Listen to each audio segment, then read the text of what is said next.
Hey guys! In this video, we're going to talk about truth and knowledge. First, we'll introduce something known as the justified true belief theory of knowledge. Then, we'll explore the ways that this theory relates to the central topics in our course. Really quickly, before we get into all of that, let's back up and review a few of the concepts that are about to come back into play. We've been talking about arguments, but what is an argument?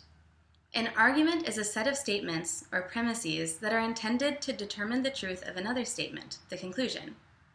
So that's our definition of an argument.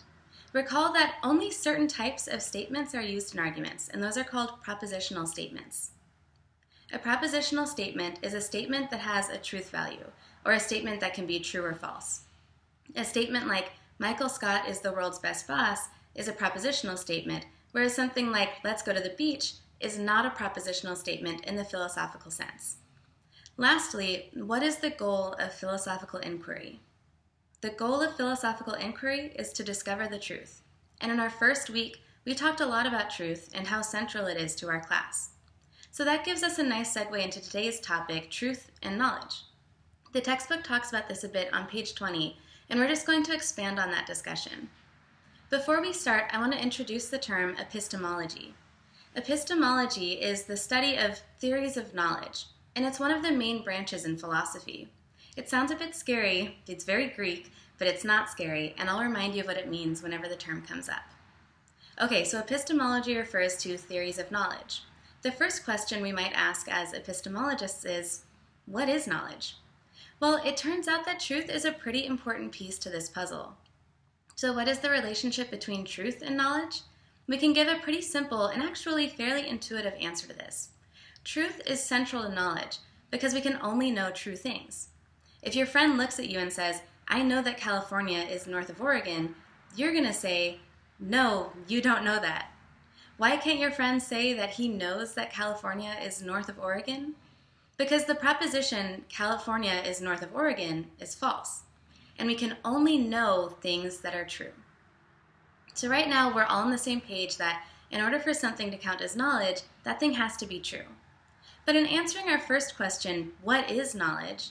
We have only narrowed our answer down to include the set of all true propositions. So we need to narrow this down a little bit further. Fortunately, epistemologists have already done this work for you, and they've actually established 3 conditions for knowledge, and these are outlined in the justified true belief theory of knowledge. We already discussed the first condition for knowledge, which is the truth condition. This just says that in order for Drake to know X, X must be true. The second condition for knowledge is the belief condition, and that says that in order for Drake to know X, Drake must believe X. The third condition for knowledge is the justification condition, which says that in order for Drake to know X, Drake must be justified in believing X. And these are our 3 conditions for knowledge. This is a little bit different than the way that the textbook breaks it down in chapter 1, but the general ideas motivating these conditions is the same. This is just a little cleaner and a little clearer. So we have our 3 conditions for knowledge, the truth condition, the belief condition, and the justification condition. In order for Drake to know X, it must be the case that Drake has a justified true belief that X. Or in order for Drake to know that Childish Gambino won more Grammys than him, he must have a justified true belief that Childish Gambino won more Grammys than him. In order for anyone to know that X, they must have a justified true belief that X is the case. We already discussed the truth condition, and the belief condition is pretty self-evident. You can't know something that you don't believe. You can't know that climate change is real if you don't believe that climate change is real. The justification condition is where we come in. The types of justification that we need for knowledge come in the form of arguments. Let's look at the definition of an argument again. An argument is a set of statements or premises that are intended to determine the truth of another statement, the conclusion. And what do we use arguments for?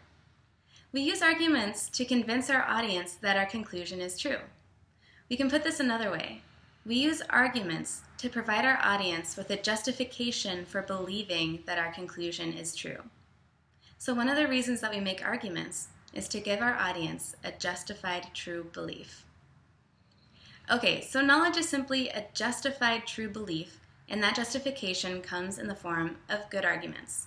As rational, curious creatures, humans crave knowledge, and in order to satisfy our natural desire for knowledge, one thing that we need to be able to do is recognize what qualifies as a good or bad justification for a belief, or what qualifies as a good or bad argument.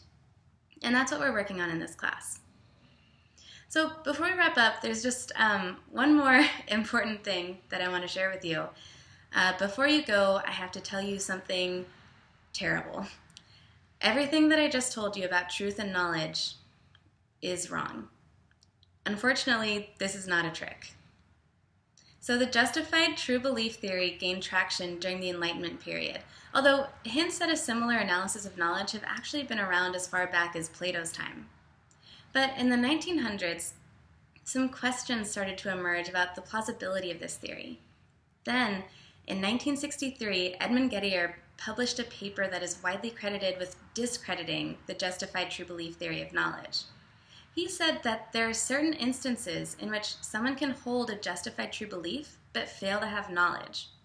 That is, he found cases in which a justified true belief doesn't actually count as knowledge. Here's an example of a case like this.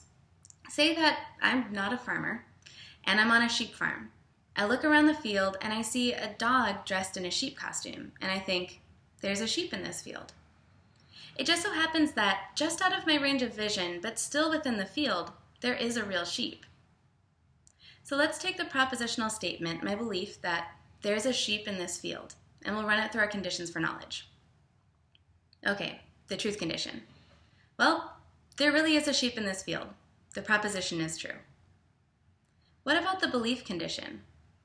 I do believe that there is a sheep in this field. Check. Okay, lastly, the justification condition. I am justified in believing that there is a sheep in this field. Honestly, I never would have guessed that the farmer, or really anyone, would dress up their farm dog as a sheep and then put it into a sheep field. So it's pretty justifiable that I would conclude that there is, in fact, a sheep in the field based on what I've observed. So my proposition, there is a sheep in this field, satisfies the three conditions. And I know that some of you are probably just itching to call out objections, and we're going to get there, so just hang tight.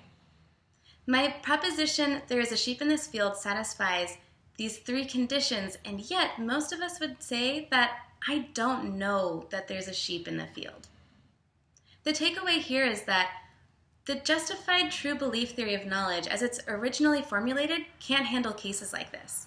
These are now known as Gettier cases, and they opened up an enormous can of epistemological worms. This was back in the 1960s, and epistemologists are still torn on how to handle these cases.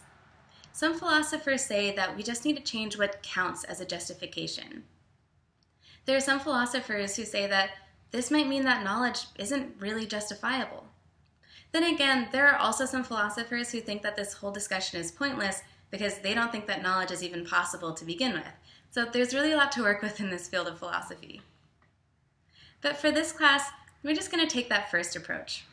We're going to take it for granted that the justified true belief theory of knowledge was onto something, even if we don't have all of the specifics about how this theory actually works. We're going to say that knowledge requires some kind of justified true belief. And for this class, we're going to work hard to make sure that we know how to give a good justification in the form of a good argument. Okay, so to recap, in epistemology, which is the branch of philosophy concerned with theories of knowledge, there's been a dominant theory, and that's the justified true belief theory of knowledge. According to this theory, we can say that we know X if, and only if, we have a justified true belief that X is the case. Our main takeaway is that in order to know something, we have to have a really good justification for, or argument in favor of, that thing. That is, if it's even possible to know anything at all.